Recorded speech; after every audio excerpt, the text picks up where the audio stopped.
Hello everyone, this is Vortex259. Welcome back to Let's Play Final Fantasy II.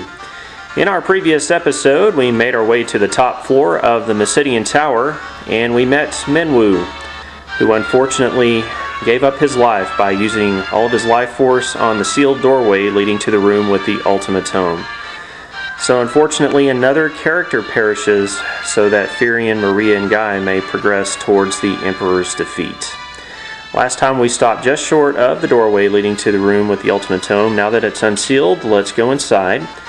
And you'll actually find the Ultima Tome in the center of the room. It's this shining golden orb.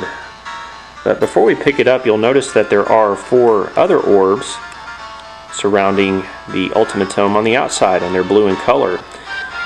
What each of these particular orbs actually are going to be bonuses to a particular statistic of one of your party members. Now unfortunately you cannot pick which party member is going to receive that bonus. It's going to be random. So for instance, let's just pull up the menu here and take a look at Fyrian's strength statistic. You'll see it's currently 42. If we scroll across, Maria's is way down there. Her strength is 12. Guy's strength is 48, and Ricard has the highest strength stat at 63. So keep those numbers in the back of your mind, and let's talk to this orb. The crystal responds. I guess it's a crystal, not an orb. I bestow upon thee the power of burning flame. Your strength increases. Okay, so one character's strength statistic increases by 10. Let's see whose it was. It wasn't Fyn's, wasn't Maria's. It was actually Guy's. Remember, his strength was 48. Well, it is now 58. So if you're not satisfied with which character receives a particular stat, you can always save just short of talking to the crystal, and you can try again. So let's go up and around, and I'm actually going to save my game right here. Let's save over this old file here.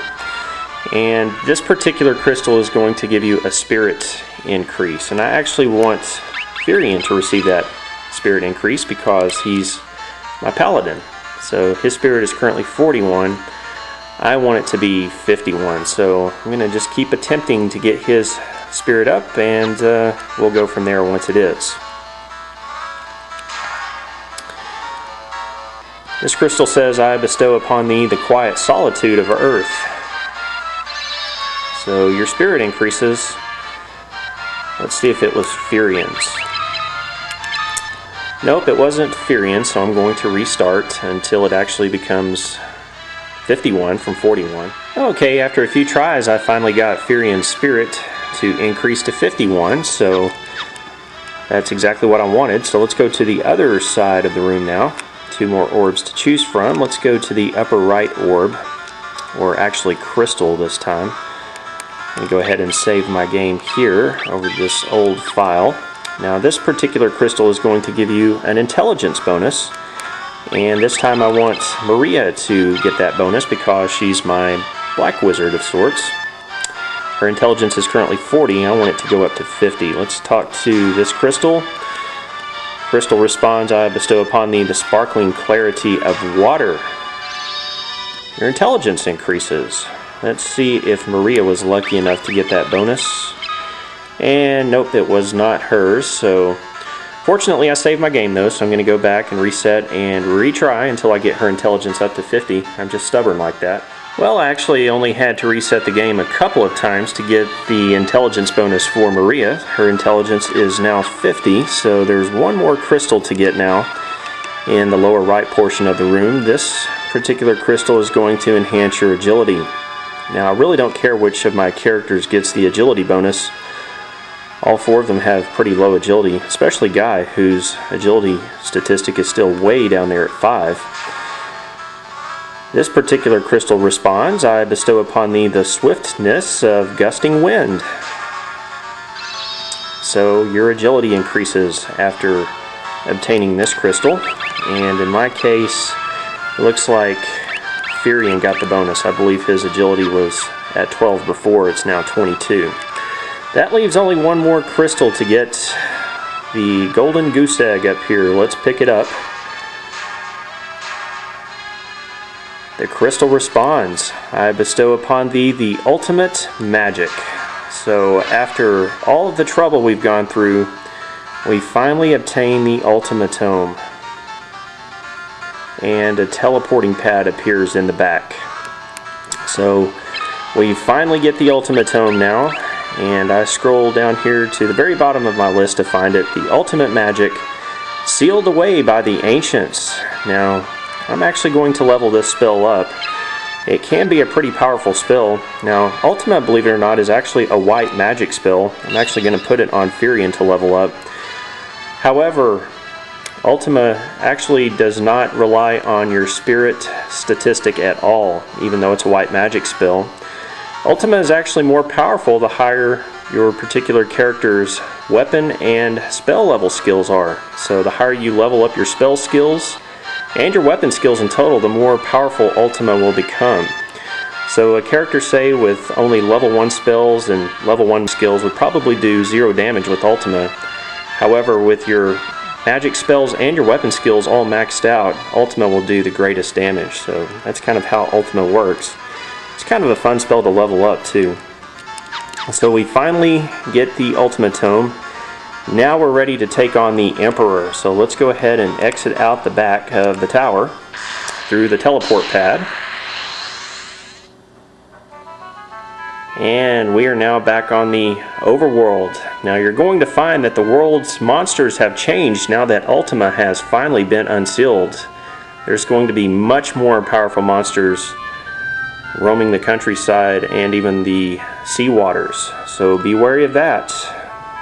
Let's go back to Fynn. We'll just get back in our ship and start sailing back. And here's a prime example of monsters changing. Remember, there were sea snakes in the waters before. Now the much more powerful sea dragon appears. So I'm going to take care of these and sail back to Fynn, and I'll meet you there. Well, did you happen to stop by the village of Altair or the village of Gatria on your travel back to Fynn?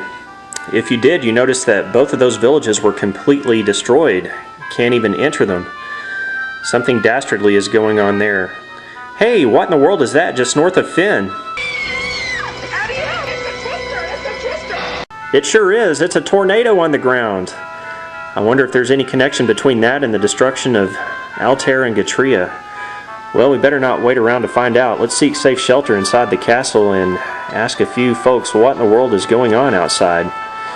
Well, this guard confirms our fears. He says Altair, Poft, they were all destroyed by the Emperor's cyclone. So the Emperor seems to be behind the tornado outside. It would seem he has conjured up a big one in order to take out all of the rebel towns.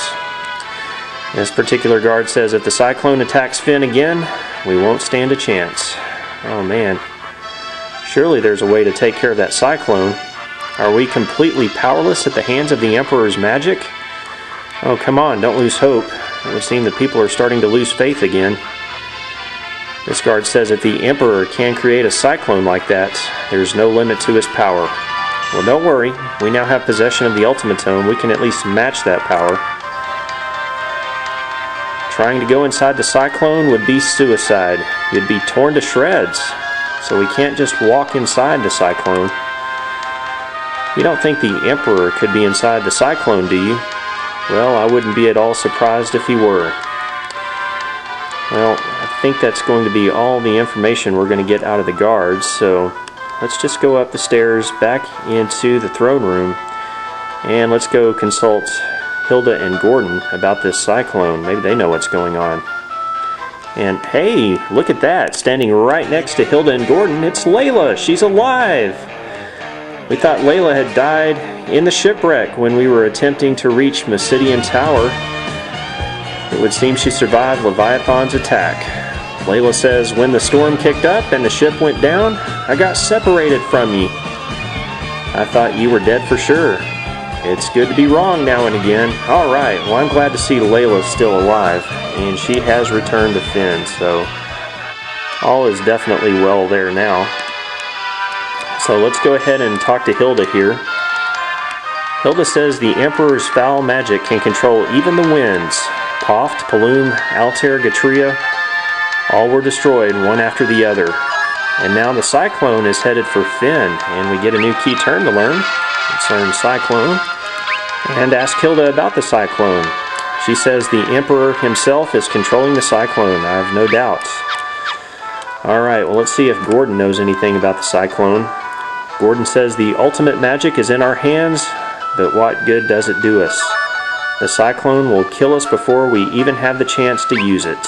And if you ask him about the Cyclone, he says unless we sprout wings and learn to fly, I don't see how we can get into that Cyclone, so we can't get into the Cyclone to destroy it by ordinary methods. We're going to have to search around and see what we can do to enter the Cyclone, and we'll do that in our next episode of Let's Play Final Fantasy II. Thank you very much for watching today's video. I surely hope you've enjoyed it, and I hope it's helped you out. This has been Vortex259, your host. Have a great day. We'll see you again next time.